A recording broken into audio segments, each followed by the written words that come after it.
Already we know that what is the function of a bearing. A bearing is a mission element which supports another moving mission element. It permits a relative motion between the contact surfaces of the members while carrying the load. Okay, so this is a shaft or journal. This is a moving element. Okay, now this is a bearing. Okay, this is a bearing and it is a fixed element. Okay, it is not moving. Okay, this is the assembled view of a shaft and bearing. Now, before going to the classification of bearings, first you have to know the first of all you have to know about loads, types of loads acting on bearings. Okay, yeah, yeah, there are three types of loads acting on bearings. First one is radial load, second one is axial load or thrust loads, and third one is combined load. Okay,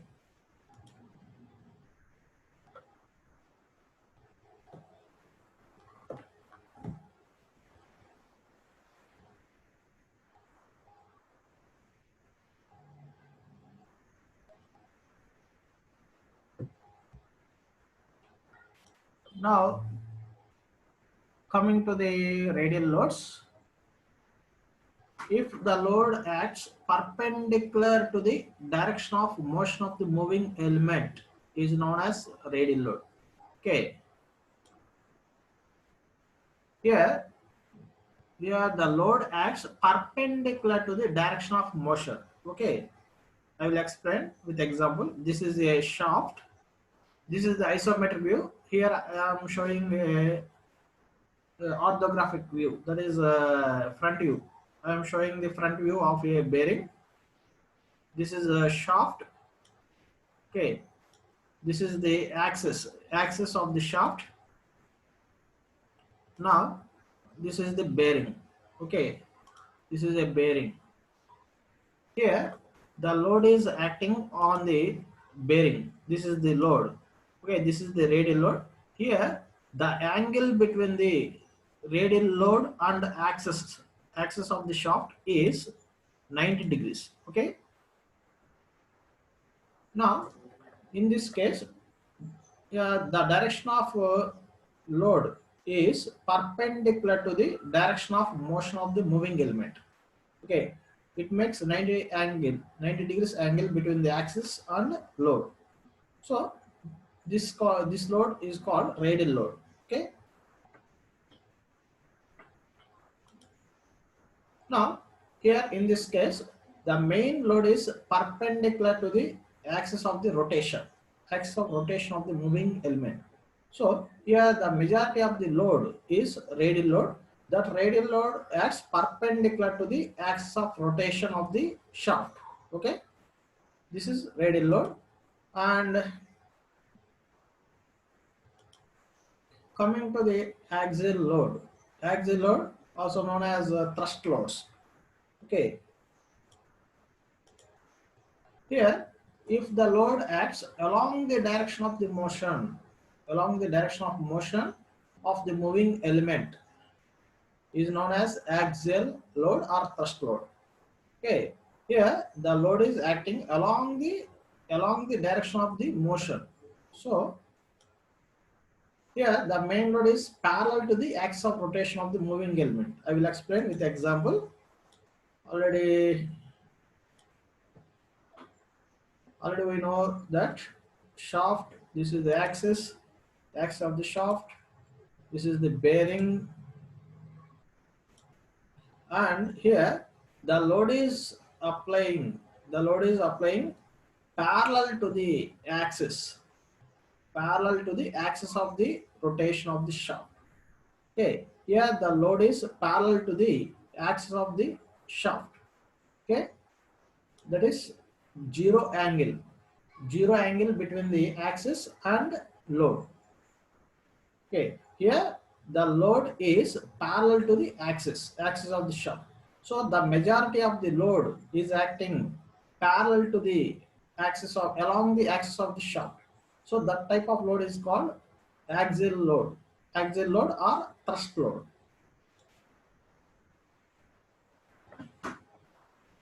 Now coming to the last one, that is the combined loads. If the load acts perpendicular and parallel, perpendicular and parallel to the direction of motion of the moving element is known as combined load. So in this case, perpendicular loads and parallel loads are comes under this condition. So perpendicular loads are called radial loads, parallel loads are called axial loads. Okay, shaft, axis, okay, bearing. Yeah, here one type of load is perpendicular load, that is a radial load, and another type of load is, here the angle is 90 degrees, and another type of load is axial load. Okay, so here both loads are acting together. Okay, if radial loads and axial loads acts on the bearing, then the type of load is called combined load. Now coming to the topic, that is classification of bearings. It is very important for exam point of view and the subject point of view also. Classification of bearings. Yeah, the following are the important types of bearings from subject point of view. Bearings are classified uh, depending upon the direction of load. Depending upon the direction of load, that is load acting on the bearing. Okay, depending upon the direction of load acting on the bearing. And the second one is depending upon the nature of contact. Okay, bearings also classified on basis of contact. And third one is depending upon the type of lubrication. Okay, bearings classified under lubrication. And last one is depending upon the size and space, availability of the size and space. Okay, first one is depending upon the direction of load to be supported. So the bearings under this group are classified as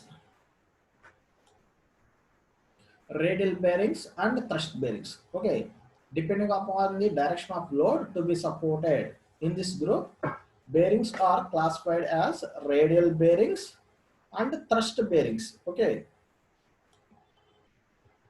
in previous slide, already we have discussed about radial loads and thrust loads.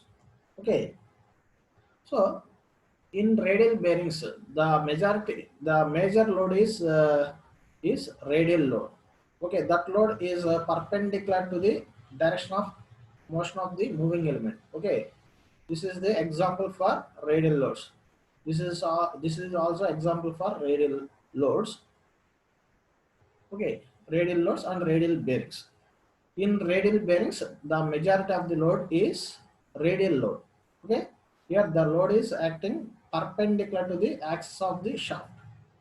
Okay, and another type is thrust bearings. Thrust bearings are axial bearings. In thrust bearings, the load acts along the axis of the rotation, as shown in this figure. So here the load is acting along the axis of the shaft. Okay, here the majority of the load is axial load or thrust load. So this type of bearings are called thrust bearings. Okay, this is the front view, this is the side view. Okay, this is the front view, this is side view. Okay, now another type is depending upon the nature of contact. Depending upon the nature of contact, the bearings under this group are classified as sliding contact bearings and rolling contact bearings. Okay, first type is sliding contact bearings. In sliding contact bearings, sliding action takes place. In rolling contact bearings, the rolling action takes place between the shaft and bearing. Okay, I will explain with the example. Here, this is the example for sliding contact bearing. Okay, this is also example for sliding contact bearing. In sliding contact bearings, the sliding action takes place along the surface of the contact between the moving element and the fixed element. Okay, here in this case, this one is bearing. This bearing is fixed element. This shaft is sliding element, sliding or moving element. Okay, here here also this shaft is moving element, this bearing is fixed element. Okay, here sliding action is takes place. Here the sliding action is takes place between the shaft and bearing. Here rotation as well as sliding action will takes place.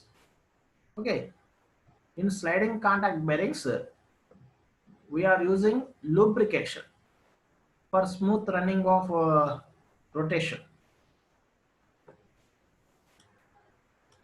And rolling contact bearings. So here in rolling contact bearings, the steel balls or rollers are interposed between the moving and fixed elements. So the balls offer rolling friction at 2 points for each ball or roller. Okay. In rolling contact bearings, we are using balls and rollers. This is the example for ball bearing. Here, this is the sectional view of a ball bearing. Here, this outer surface is called outer race. This outer this outer surface is called outer race, and this inner surface is called inner race. And these balls are called uh, rolling elements. These balls are called rolling elements.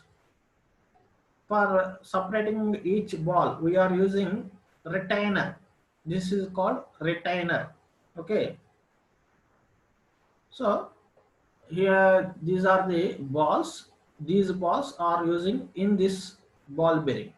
Okay, ball bearing is the example for rolling contact bearings.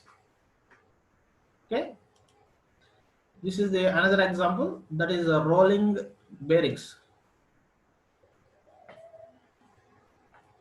These are called rolling bearings, roller bearings. Here also rolling action is takes place.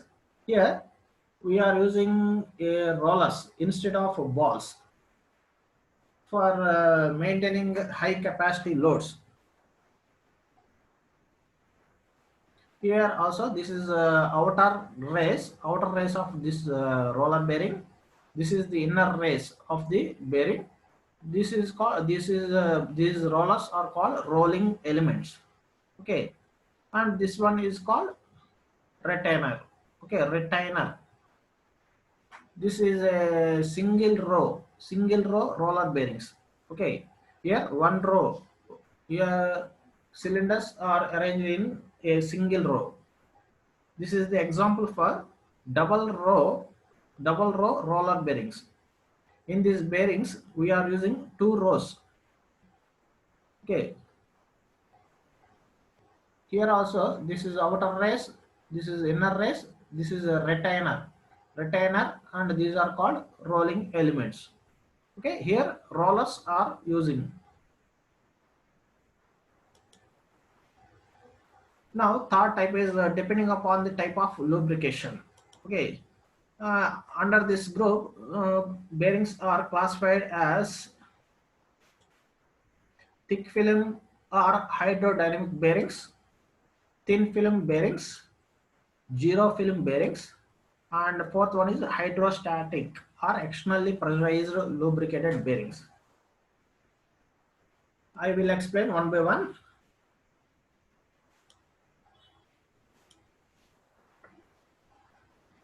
Thick film or hydrodynamic bearings. Okay.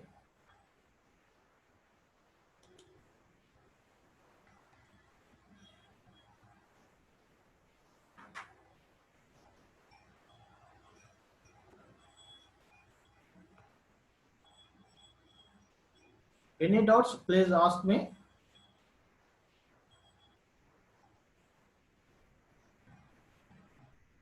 Any doubts?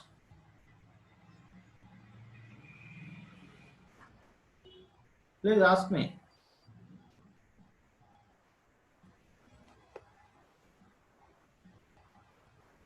Hello?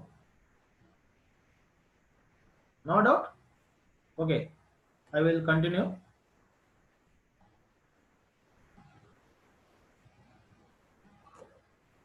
Okay, coming to the depending upon the type of lubrication. Here bearings are classified under the action of lubrication. Here we are classified this as thick film or hydrodynamic bearings, thin film bearings, zero film bearings, hydrostatic or externally pressurized lubricated bearings. Now coming to the thick film or hydrodynamic bearings. So, in thick film bearings are those in which the working surfaces are completely separated by the lubricant. Okay, so here we are using a lubricant. Okay, such type of bearings are also called as hydrodynamic lubricated bearings. Here in thick film lubrication, in thick film or hydrodynamic bearings, we are using a lubrication in a thick layer. Okay, the thick film bearings are those in which the working surfaces are completely separated by the lubricant. Okay, here we are using high amount of lubricant for smooth running of the shaft. Now coming to the second type, that is thin film bearings. The thin film bearings are those in which although lubricant is present, the working surfaces partially partially contact each other at least part of the time. Such type of bearings are also called boundary lubricated bearings. Okay, here also we are using lubrication or lubricants, but here we are using less amount of lubrication. Okay, here for these bearings are these type of bearings, these thin film bearings are using at low speeds and low weights, as well as thick film bearings or hydrodynamic bearings are using at high capacity loads, high loads and high speed engines.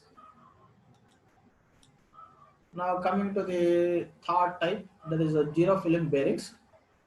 The zero film bearings are those which is operate without any lubricant present. Okay, in zero film bearings, we are not using any type of lubricant.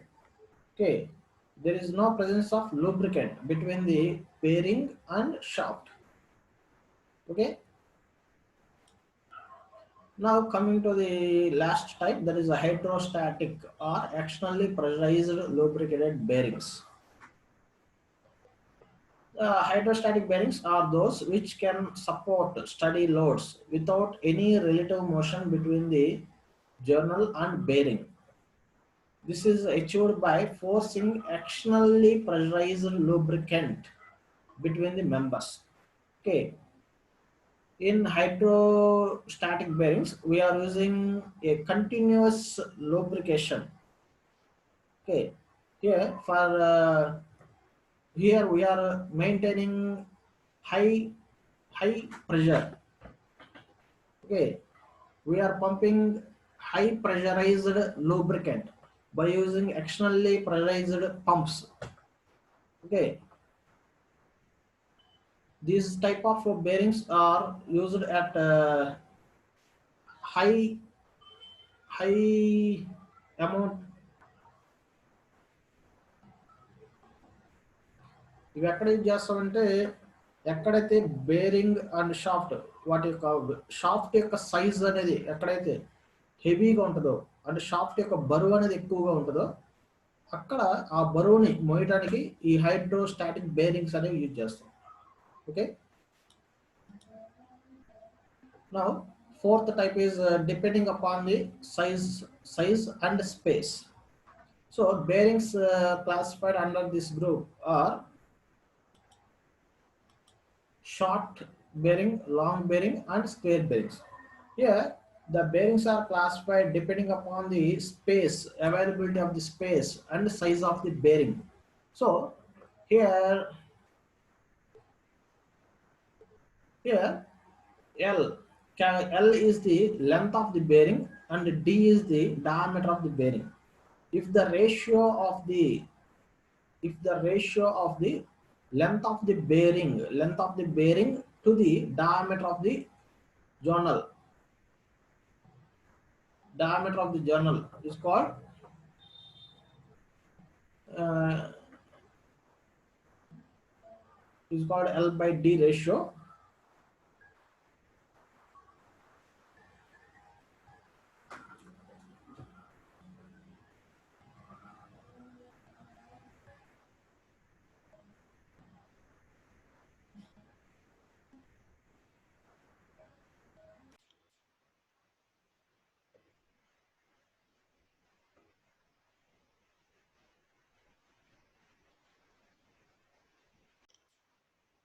Okay, depending upon the size and availability of space, bearings classified as short bearings, long bearings, and square bearings. Here, L is the length of the bearing, D is the diameter of the shaft, or diameter of the journal.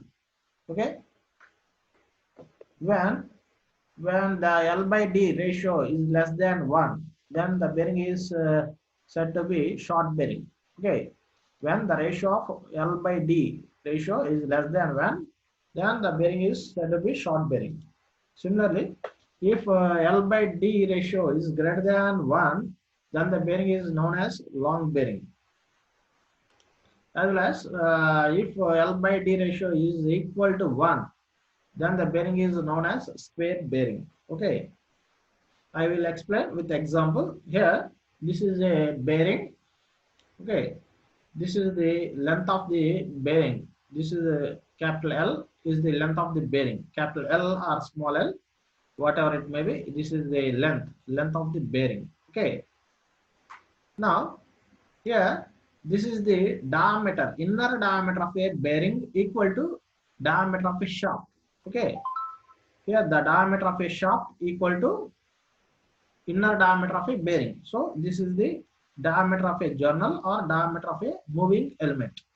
So the ratio of L by D is less than 1, then the bearing is said to be short bearing. So here the value of length of the bearing is always less than the diameter of the shaft. Okay, in short bearings, the length of the bearing is less than the diameter of the shaft. Okay, D is the diameter of the shaft. Okay. In short bearings, length less than the diameter. Okay. Length of the bearing less than the diameter of the shaft. Similarly, in this case, this is the length of the bearing. Okay. This is the length of the bearing. This is the diameter of the journal. Diameter of the journal or diameter of the inner diameter of the bearing. Here, the length is greater than the diameter. Okay, so this type of bearing is called long bearing. In long bearings, the length of the bearing is greater than the diameter of the shaft. Okay, so these bearings are called long bearings. Similarly, in this type, here the length is equal to diameter of the shaft. Okay, length of the bearing equal to diameter of the shaft. In this case, if the length is equal to diameter, then this type of bearings are called square bearings. Okay, so I will repeat again. If length is less than the diameter, then the type of bearing is called short bearing. If the length is greater than the diameter, then the bearing is called long bearing. Okay. If the length of the bearing equal to diameter of the bearing, then the bearing is called square bearing. Okay.